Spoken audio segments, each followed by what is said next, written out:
नशीबच फुटकं आहे माझं. एक गोष्ट मनासारखी घडली नाही आयुष्यात माझ्या. पर्याय म्हणून स्वामींच्या चरणी आलो तर इथं पण तेच. नशीब साथच देत नाहीये. एवढे हेलपाटे घातले म्हणून त्या बाप्पाजींनी मूर्ती दिली, ती पण माझ्याकडून.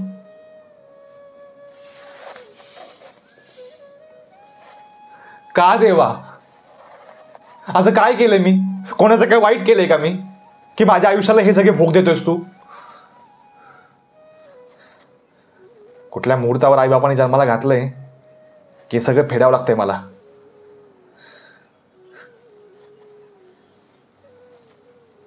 स्वामी बासो, भेटा तुम्ही मला आता. नाही सहन होत आहे.